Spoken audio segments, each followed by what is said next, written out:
और हम second page पे आ जाते हैं। हम बात आज करने वाले हैं लेंथ ऑफ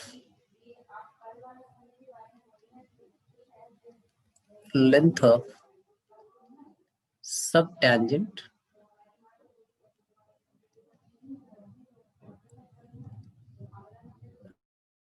टेंजेंट एंड सब नॉर्मल। ये सब टेंजेंट सब नॉर्मल है क्या, पहले तो ये जाने और फिर उसकी लेंथ के बारे में हम डिस्कस करेंगे। और लेंथ ऑफ टेंजेंट भी यहाँ पे थोड़ी देर समझनी पड़ेगी। पहले मैंने एक्सिस बनाया, ये हमारा वाई एक्सिस है, ये हमारा एक्स एक्सिस है, और एक एलिप्स बना लेते हैं। वही एलिप्स अपना कौन सा, x square upon a square y square upon b square वाला। इसको थोड़ा सा और ऐसे कर लेते हैं, स्पेस हो जाएगा। एक टैंजेंट मैंने इस पे ड्रॉ किया, वो टैंजेंट जो है कोई दूसरा कलर ले लेते हैं। ये टैंजेंट हमने ड्रॉ किया,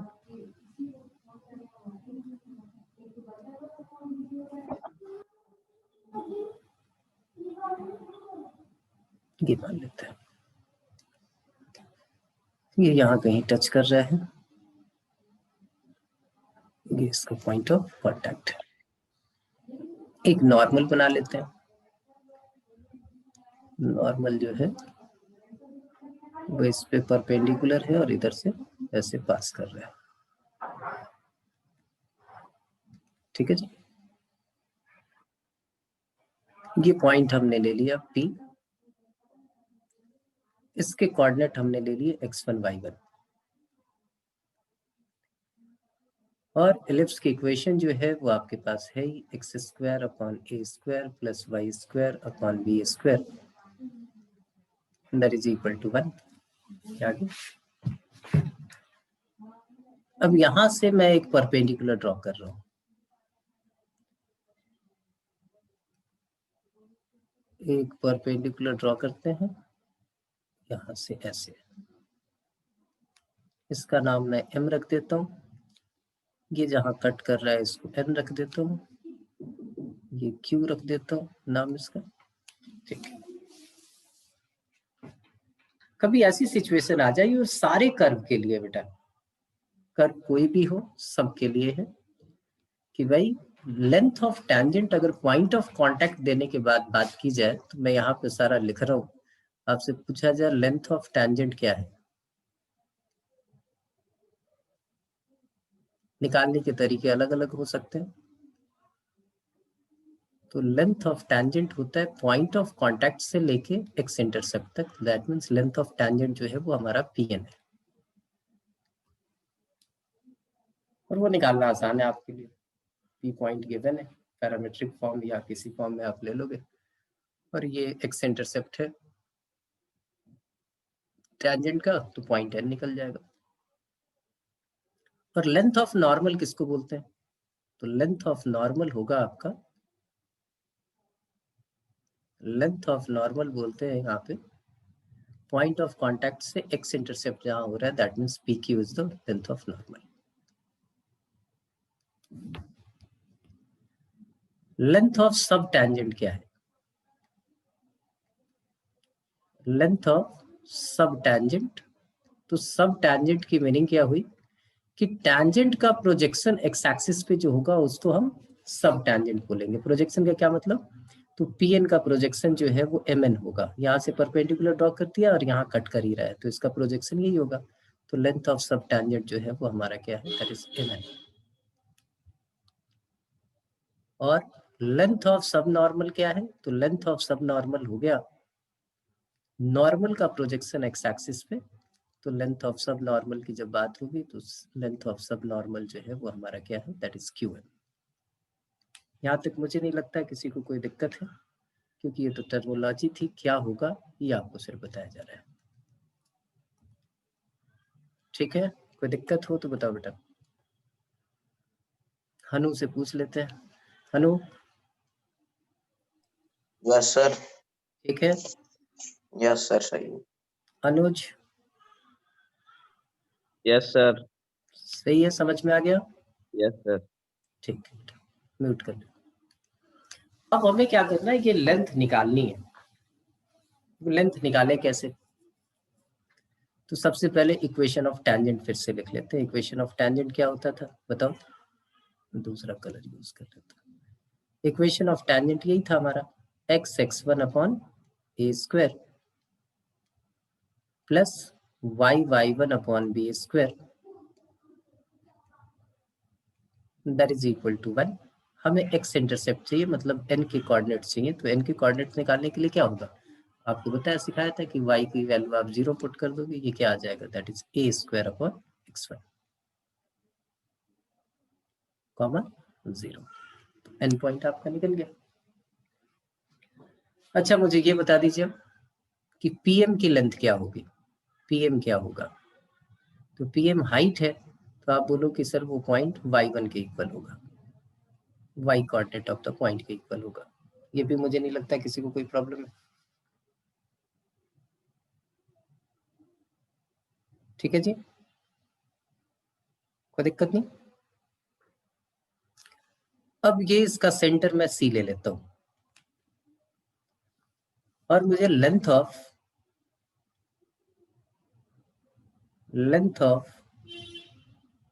सब टेंजेंट निकालना है। तो मैं उन चक्करों में नहीं पड़ता कि भाई ये कैसे निकालेंगे। तो मैं सीधा लेंथ एक्स एक्सिस पे है, सीधा सीधा लिखता हूं कि cn माइनस अगर मैंने cm कर दिया तो हमारा काम हो जाएगा। और m के कोऑर्डिनेट्स अगर पूछे जाएं तो m के कोऑर्डिनेट्स आप क्या लिखोगे, that is x10। cn minus cm जो है, क्योंकि लेंथ ऑफ सब टेंजेंट क्या बोला आपको, सब टेंजेंट जो है वो mn है। तो mn की वैल्यू जो है वो आपके पास क्या आ गई, mn की वैल्यू आ गई cn माइनस cm। अब cn बता दीजिए क्या है। तो cn अभी आपने निकाला था, x इंटरसेप्ट है, that is a square upon x1, और उसमें से आपने अगर x1 माइनस कर दिया तो ये लेंथ ऑफ सब टेंजेंट आपका निकल गया। ठीक है बच्चों, किसी को कोई प्रॉब्लम तो बताओ।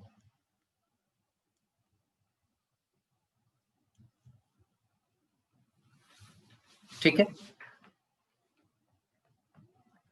और लेंथ ऑफ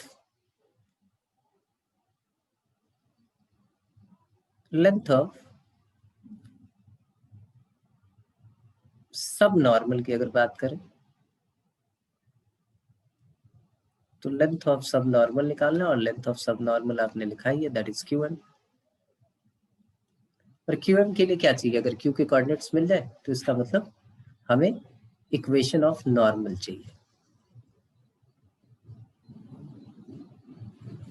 तो इक्वेशन ऑफ नॉर्मल क्या होता था याद करो, y माइनस y1 अपॉन, ऐसे ही लिख लेते हैं, x माइनस x1, और इसका स्लोप होता था हमारा क्या, माइनस बी स्क्वायर x1, तो a square y1 upon b square x1। ठीक है, किसी को कोई प्रॉब्लम तो बता दो। यही था। तो यहीं से हम देख लेते हैं कि एक्स इंटरसेप्ट होगा क्या।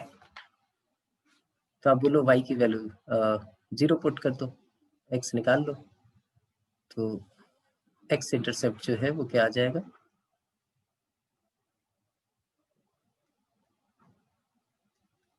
x इंटरसेप्ट हमारे पास आ जाएगा B square upon a square x1। ठीक है, तो q के कोऑर्डिनेट्स हो गए आपके पास, जो q है उसका कोऑर्डिनेट क्या हो गया, B square upon a square x1 comma 0।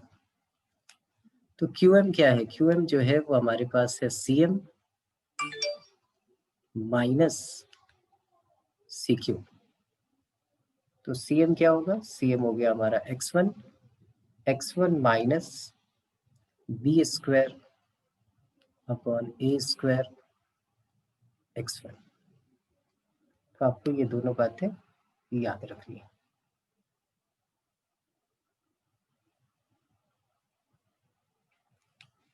हो गया क्या? x1 माइनस सी क्यूब ना, ये तो गलत हो जाएगा।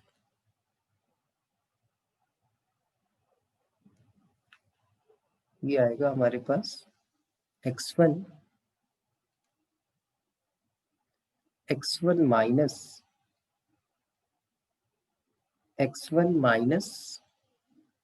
B square upon a square x1। तो फाइनली ये जो है वो आपके पास आ गई B square upon a square x1। तो लेंथ ऑफ सब टेंजेंट, लेंथ ऑफ सब नॉर्मल, ये याद रखना है आपको, डायरेक्टली यूज होगा। ये दो बातें जो है वो आपको याद होनी चाहिए। डायरेक्टली आप पुट करके निकालोगे, शिफ्टिंग ऑफ ओरिजिन आएगी तो भी ये यूज हो जाएगा। तो ये सारे केसेस में आपके यूज होना है। तो ये आप बातें समझ में आ गई कि लेंथ ऑफ सब टेंजेंट एंड लेंथ ऑफ सब नॉर्मल क्या होता है। अब नेक्स्ट हम चलते हैं जो कॉन्सेप्ट पे, उसका नाम है प्रॉपर्टीज ऑफ एलिप्स। क्या क्या प्रॉपर्टीज आपको करनी है।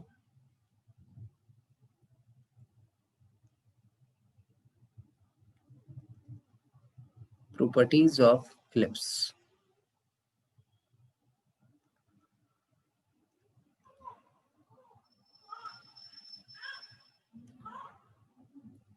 पहली प्रॉपर्टी क्या है आपकी?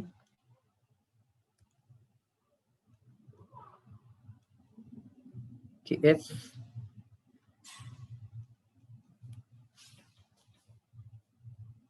S be the focus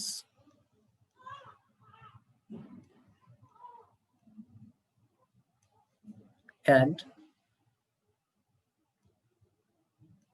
G be the point,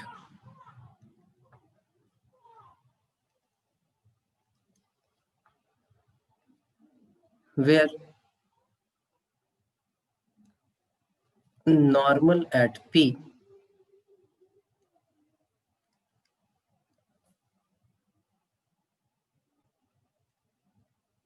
meets the axis of ellipse। Axis बोले तो मेजर एक्सिस की बात होगी। एक्सिस ऑफ एलिप्स तो मेजर एक्सिस की बात होगी। Then SG is equal to E times of SP। ये बड़ा यूज होता है ऑब्जेक्टिव क्वेश्चन में। And the tangent and normal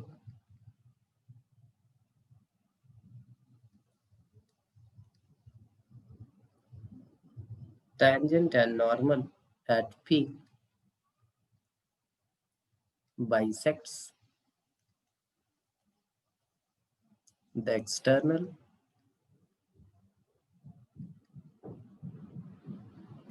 and internal angles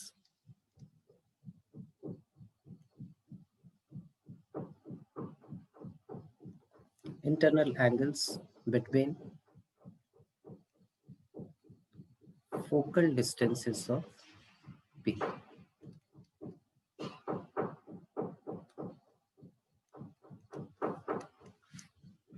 focal distances of P।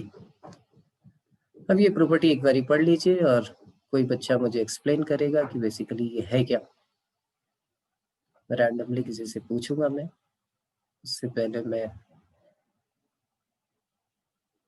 एक एलिप्स तो बना ही लेता हूँ। तब तक आप इसको पढ़ें एक दो बारी और बताएं कि भाई किसकी बात हो रही है, क्या है ये।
हनु गोयल,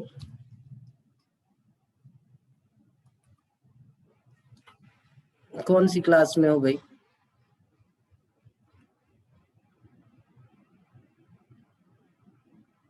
आप तो 12th में हो, फिर यहाँ क्या कर रही हो?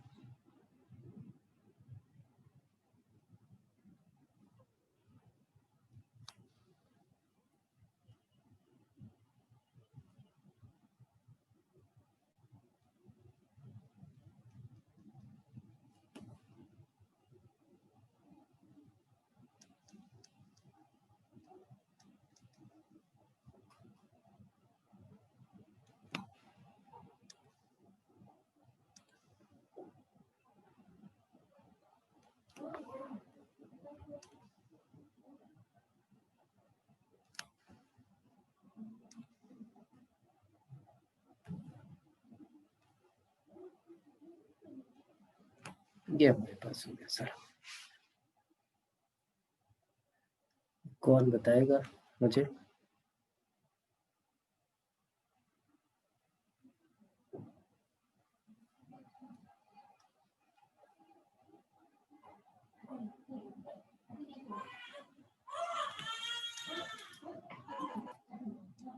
किसकी समझ में आ गया? कौन एक्सप्लेन कर सकता है? कीर्ति?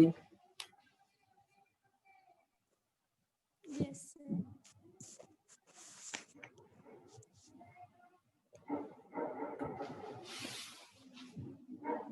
बताओ। सर इसमें जो सिर्फ फोकस कौन सा ले, एक ही फोकस ले या फिर दोनों फोकस, कैसे? दोनों नहीं, एस फोकस इधर वाला है, राइट हैंड साइड वाला है, S test left hand side वाला है।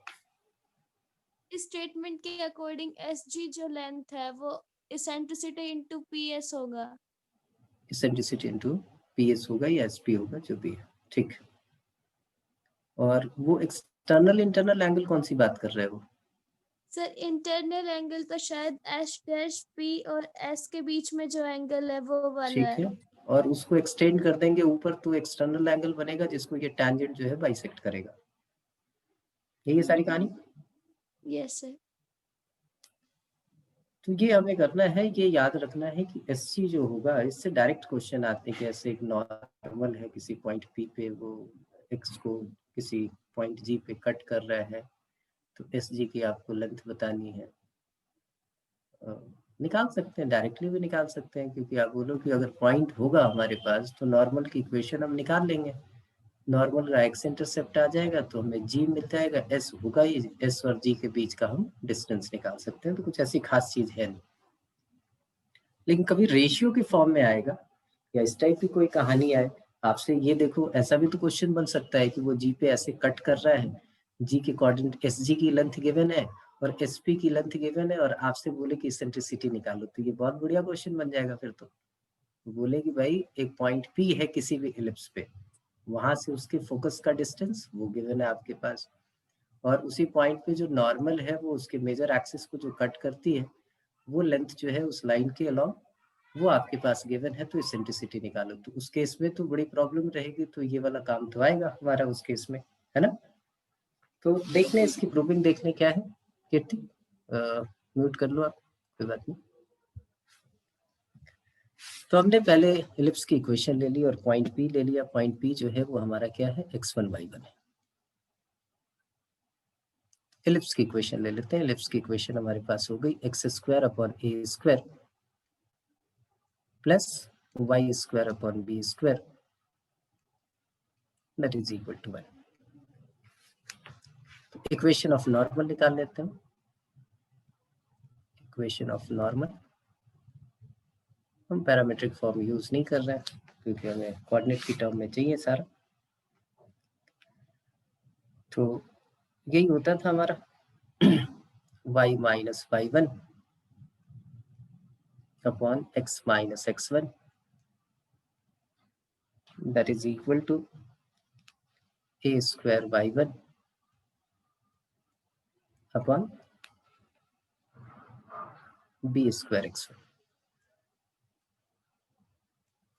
यहाँ से हमें जी के कोऑर्डिनेट चाहिए, इसका मतलब एक्स इंटरसेप्ट चाहिए। एक्स इंटरसेप्ट चाहिए तो आप y इक्वल टू 0 पुट कर दोगे, और एक्स इंटरसेप्ट जो है वो अभी भी आपने निकाला भी है, वो एक्स इंटरसेप्ट आपके पास क्या आ जाएगा,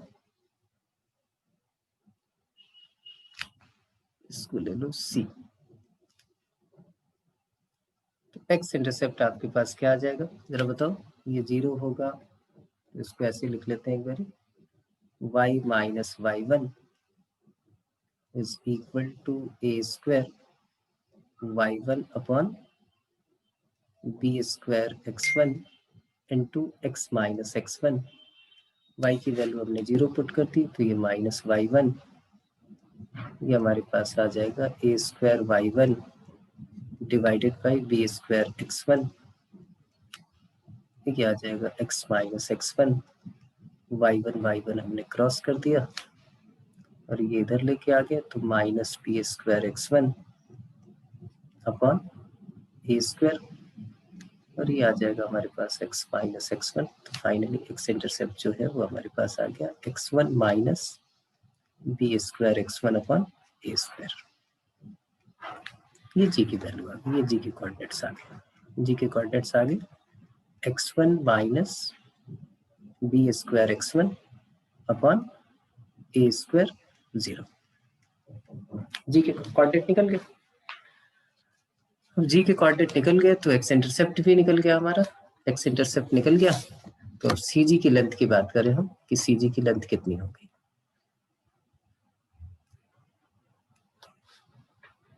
तो सी जी की लेंथ हो गई आपके पास x1 minus b square x1 upon a square, ये हमारी सी जी की लेंथ है। और हमें क्या निकालना है, एस जी। तो एस जी को क्या लिखेंगे हम, एस जी को लिख लेते हैं सी एस माइनस सी जी।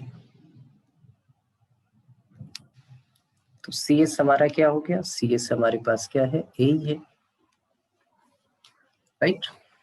अच्छा, इसको थोड़ा सा और सिंप्लीफाई करें तो ये क्या लिख सकते हैं हम, x1 कॉमन ले लें तो 1 minus b square upon a square, 1 minus b square upon a square को हम शायद ई स्क्वायर लिख सकते हैं, तो x1 ई स्क्वायर लिख लेते हैं।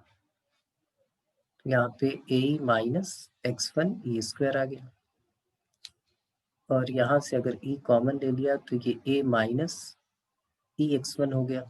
और ये आपको पता है कि ये डिस्टेंस होता है, फोकल डिस्टेंस, तो e इंटू एस पी लिख सकते हैं, ये प्रूव हो गया।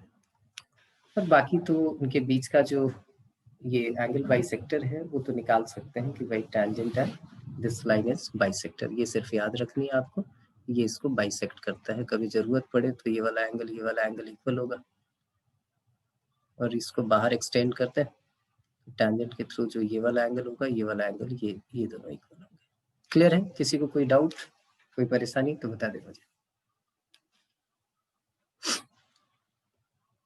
ठीक है।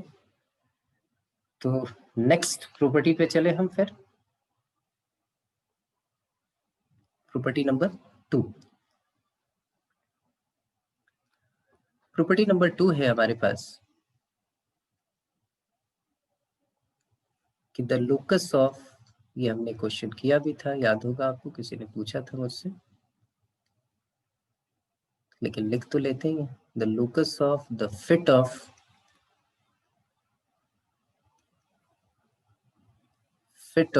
perpendiculars from the foci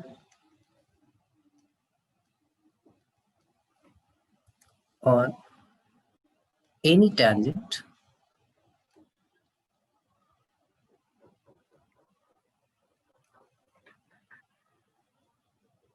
to an ellipse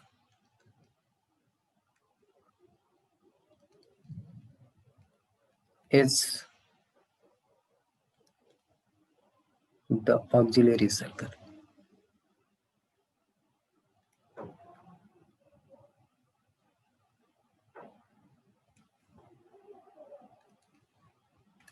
ठीक है, is auxiliary circle। ये तो हमने किया हुआ था, ये हमने प्रूव किया हुआ था कि कैसे हमने वो ले लिया और एक टेंजेंट हमने बनाया, ये टेंजेंट है हमारा, और फोकस से एक मेजर एक्सिस भी बना लेता है, ये इसका मेजर एक्सिस है, ये दो फोकस हो गए इसके, ये एस डैश हो गया और ये एस हो गया। यहाँ से जो फुट ऑफ परपेंडिकुलर होगा वो लाई करेगा इधर, वो इसके ऑक्सी सर्कल पे लाई करेगा। इससे रिलेटेड जब क्वेश्चन आए तो आपको जो है इस चीज का ख्याल रखना है कि ये ऑक्सी सर्कल पे ही लाई करेगा। और ऑक्सिलरी सर्कल हमारा क्या होता था, वो आपको याद है, ऑक्सिलरी सर्कल होता था हमारा क्या, x square plus y square is equal to a square. ये हमने प्रूविंग की है तो इसकी प्रूविंग में रहने देता हूँ। अब नेक्स्ट आ जाते हैं प्रॉपर्टी नंबर 3। प्रॉपर्टी 3 है रिफ्लेक्शन प्रॉपर्टी ऑफ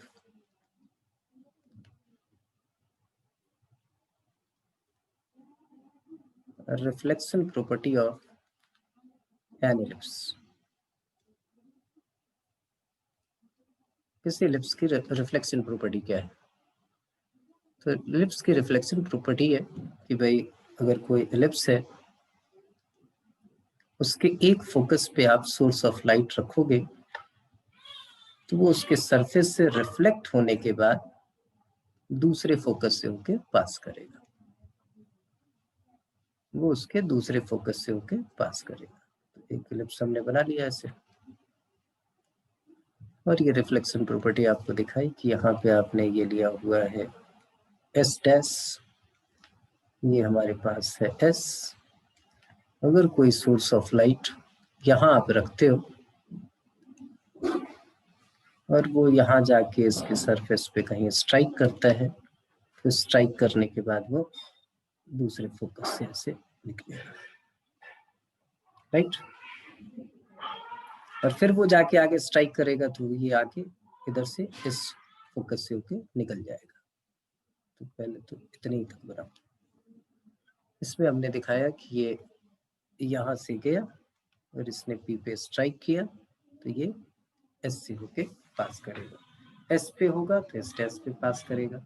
अगर एक्सटेंड कर दिया यहाँ आके, सपोज करो किसी सरफेस क्यू पे टच किया तो क्यू के बाद ये फिर से एस डैश पे जाएगा और ऐसे ही घूमता रहेगा। इसको रिफ्लेक्सिव प्रॉपर्टी ऑफ दिस बोलते हैं। तो कभी ऐसा क्वेश्चन आ जाए कि भाई जैसे एक क्वेश्चन ले लेते हैं कि ये क्वेश्चन दिया हुआ है कि अरे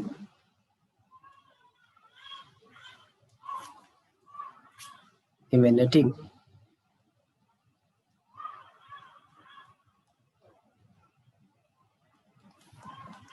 from the point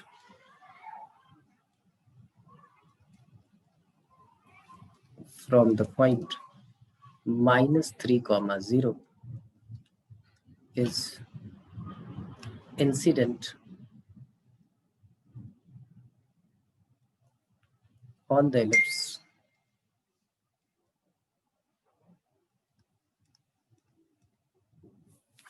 (16x² plus 25y²) that is equal to 400, that is equal to 400 at the point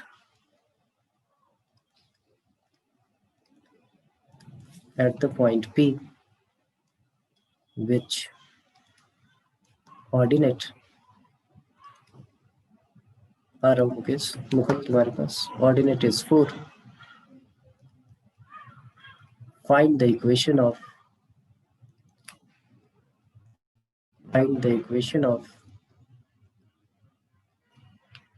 reflected ray.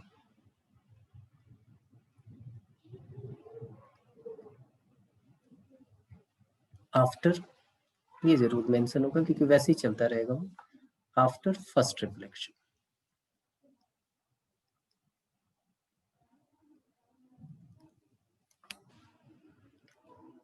हाँ मुकुल बताओ। सर ये फर्स्ट लाइन में ए रे के बाद क्या है? क्या होगा फर्स्ट लाइन में? ए रे के बाद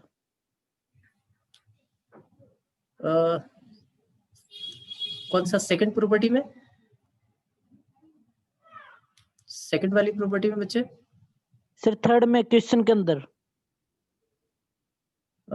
इमेनेटिंग यहां से निकल रहा है, इमर्ज कर रहा है यहां से। इमेनेटिंग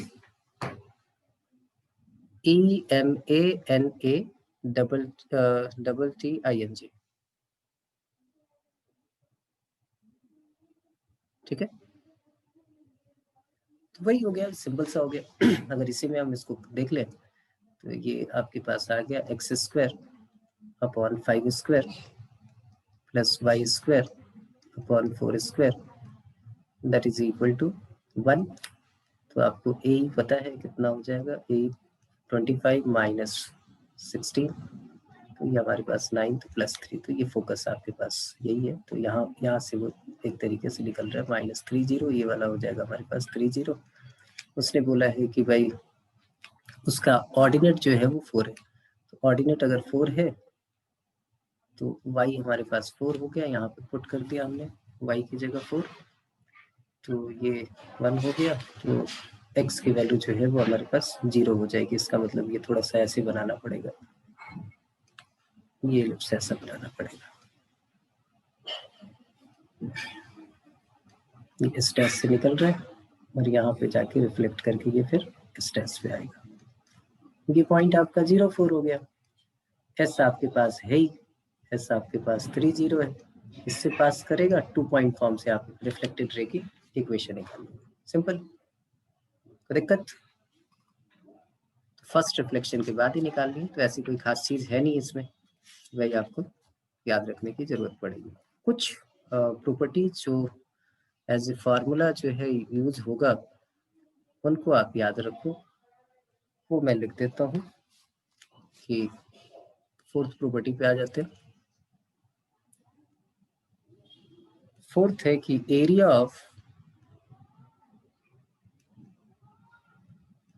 द क्वाड्रिलेटरल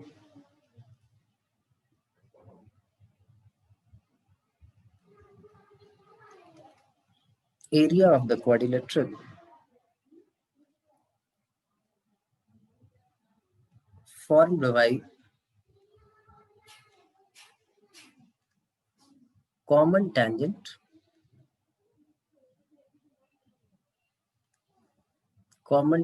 of circle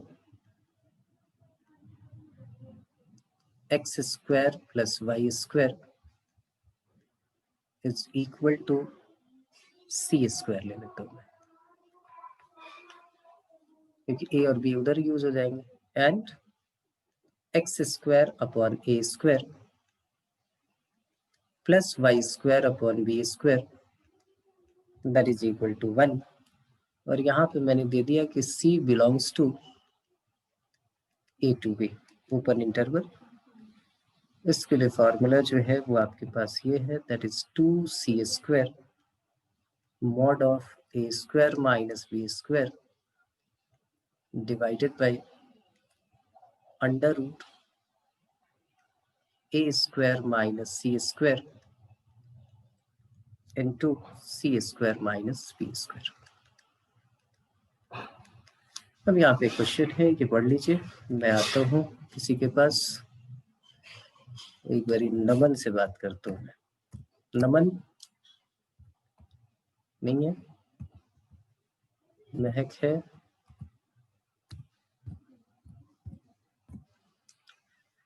महक बेटा ये बता, ये C जो है A और B के बिटवीन होगा, इसका मतलब क्या है?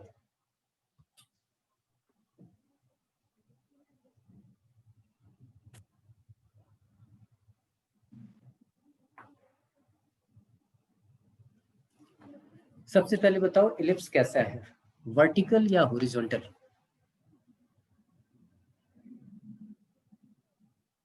महक, वर्टिकल या हॉरिजॉन्टल?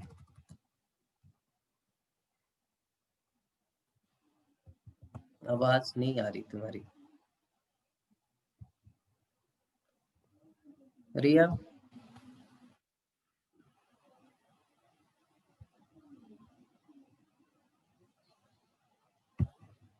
रिया बेटा कौन सा है?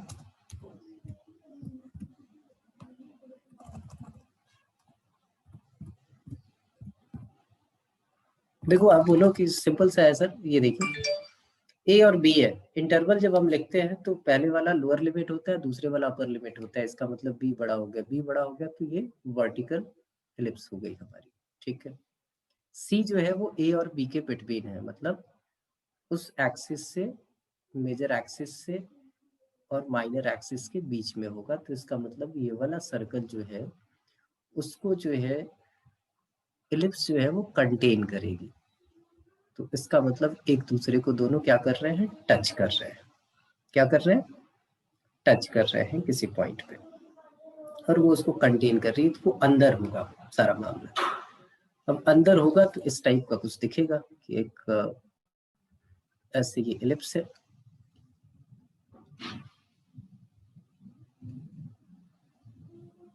ये जो सर्कल है वो ऐसा दिखेगा, ये कंटेन कर रहा है। बहुत ज्यादा होगा तो ये टच कर नहीं सकता क्योंकि उसने ए और बी के बिटवीन बोला है। बोला सर ये पॉसिबल है ही नहीं, ये पॉसिबल है नहीं क्योंकि कॉमन टेंजेंट इस केस में आएगा ही नहीं।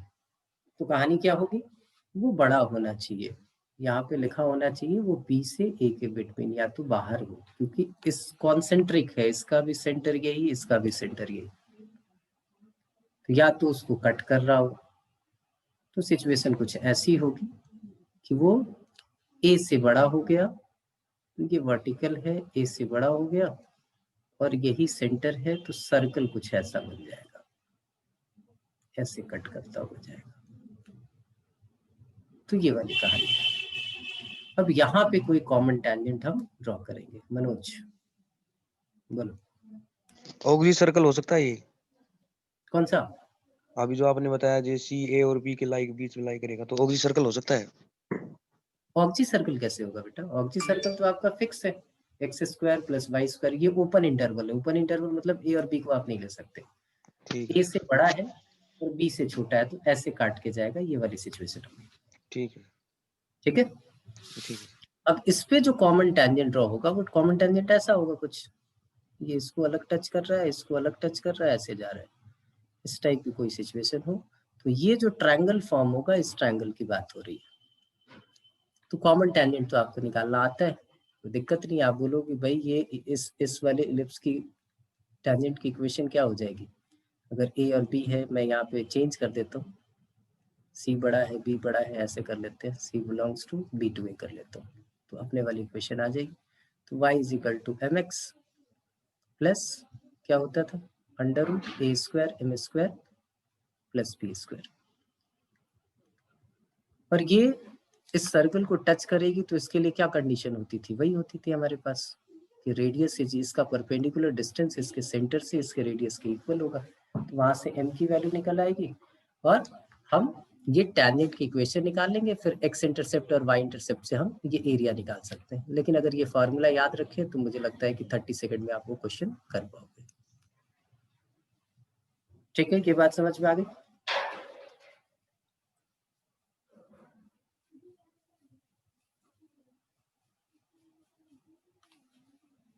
कीर्ति बोलो बेटा। सर आपने ये मतलब सी का जो कंडीशन है वो चेंज कर दी, फिर तो हॉरिजॉन्टल एलिप्स ही हो जाएगा। हाँ फिर तो ओरिजेंटल हो जाएगा, तो फिर इस टाइप का बनेगा वो कहानी जो है फिर ऐसे होगी, ऐसे कट करके जाएगी, ये ऐसे कट करके चली जाएगी। ठीक है। यस। हाँ, तो एक बात तो ये याद रखनी है आपको। ठीक है। अच्छा, एक और कॉन्सेप्ट है जिसकी सबसे ज्यादा जरूरत पड़ेगी, क्वेश्चन आएगा तो आपको याद रहना चाहिए, वो है प्रॉपर्टी नंबर 5। प्रॉपर्टी नंबर 5 के लिए मैं एक एलिप्स बना लेता हूँ पहले।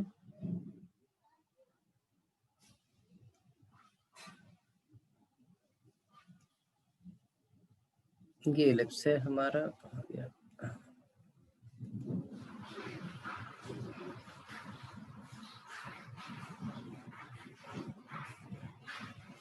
यहाँ पे एक पॉइंट हमने ले लिया P।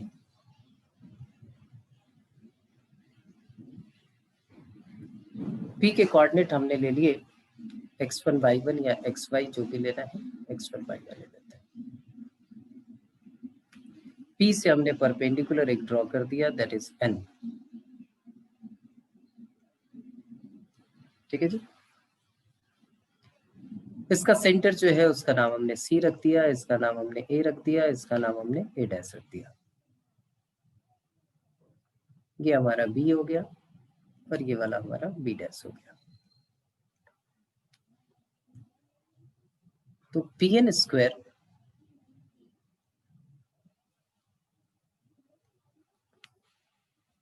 Divided by An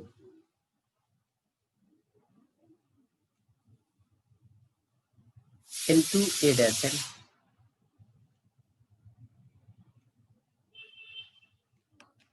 is always equal to BC square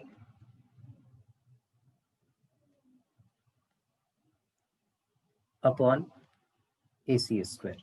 ये बात किसकी किसकी समझ में आ रही है? BC square upon AC square.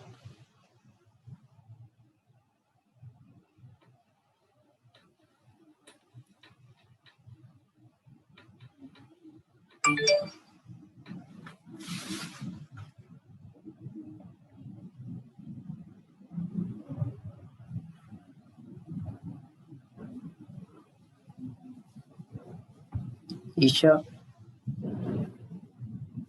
Yes sir. क्या है ये? नहीं पता। पता, ध्यान से देख बेटा, डर क्यों रही है? भाई ये सारी चीजें निकालना तो आसान है बिल्कुल, आपके लिए कोई दिक्कत है नहीं। आपसे पूछा जाए कि भाई Pn क्या है, Pn हाइट है, मैं यहाँ लिख देता हूँ। हाइट। Pn जो होगा वो बेटा हो गया y1। ठीक है, इसमें तो किसी को कोई प्रॉब्लम है नहीं। हाँ। आपसे पूछा जाए An क्या है, बताइए An क्या है? An यहाँ से यहाँ तक का डिस्टेंस होता है आपके पास A, और ये हो गया हमारे पास A माइनस x1। कोई दिक्कत? नो ठीक सर। है। अच्छा, A डैश n क्या होगा बेटा, ये बता दे। A डैश यहाँ से यहाँ तक आपके पास ये पता है कि भाई हाँ, ये x1 ये a distance plus x1। A plus x1, ये भी आ गया। तो आपसे अगर पूछा जाए ये वाला पार्ट क्या होगा, तो आप बोल दोगे सर ये हो जाएगा आपका y1 square upon A square x1 square. Minus x1 square. ठीक है, कोई दिक्कत नहीं। अच्छा, BC क्या है, BC की लेंथ बताओ। BC की लेंथ, BC की लेंथ, ये तो 0B होता है ना, नहीं होता? B डैश B क्या होगा, 0 माइनस B। BC की लेंथ क्या होगी बेटा, B। अच्छा, और AC की लेंथ क्या होगी, a। That is it. तो यहाँ पे मैं लिख देता हूँ this is B square upon A square, right. ये बस कहानियां हैं। देखिए A square y1 square is equal to B square A square minus x1 square B square. इसका मतलब क्या है, इसको आपने लिख लिया x1 square B square plus A square y1 square that is equal to A square B square. दोनों side आपने A स्क्वायर B स्क्वायर से डिवाइड कर दिया, x1 square upon A square आ गया plus y1 square upon B square आ गया, that is equal to 1। x1 y1 इस इलिप्स पे लाई करता है तो इसको सेटिस्फाई करेगा, और कुछ तो है नहीं। ठीक है जी, कोई दिक्कत? बस आपको ये याद रखना है कि कोई भी पॉइंट अगर आप इलिप्स पे लेते हो, उस पॉइंट का होल स्क्वायर और फिर आपसे बोला जाए फुट ऑफ परपेंडिकुलर हो, ये वाला रेशियो गिवन हो, तो आपको सीधा याद रखना है कि that is equal to BC square upon AC square, that means B square upon A square. इतनी कैलकुलेशन ना करनी पड़े आपको, ठीक है। सेम चीज है, कहीं कोई पंगा नहीं। चले नेक्स्ट एंड द लास्ट हमारे पास प्रॉपर्टी नंबर 6। प्रॉपर्टी नंबर 6 है कि if the tangent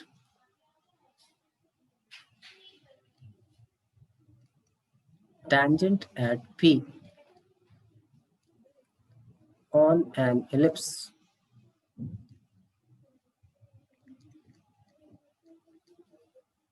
meets the directrix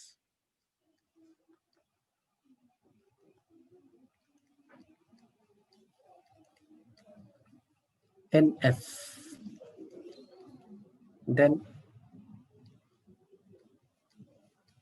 PF will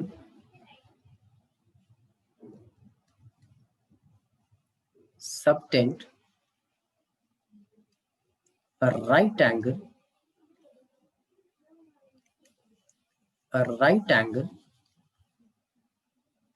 at the corresponding focus.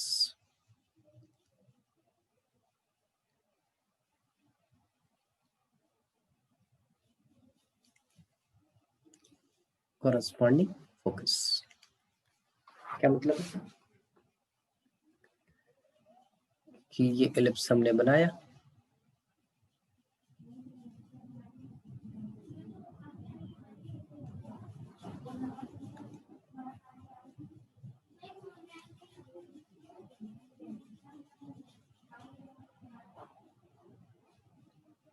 एक टेंजेंट ले लिया इसके ऊपर,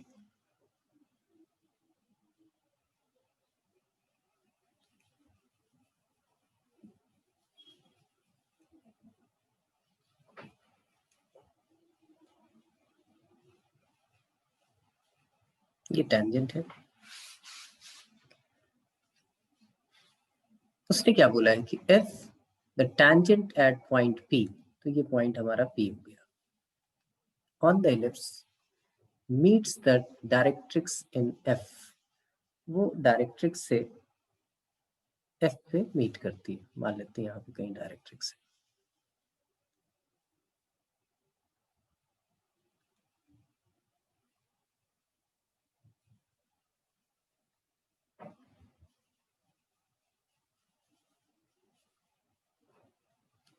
ठीक है जी, ये डायरेक्ट्रिक्स पे कहीं किसी पॉइंट F पे मीट करती है, मतलब ये PF हो गया। Then PF will subtend a right angle at the corresponding focus, ये corresponding focus है, जिस साइड वो पॉइंट होगा ये फोकस है। तो आप ये PF को जब ज्वाइन करोगे इससे, थोड़ा सा इधर बना रहता है,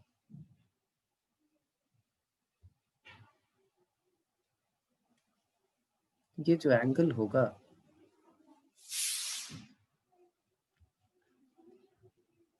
ये एंगल हमारा 90 डिग्री होगा।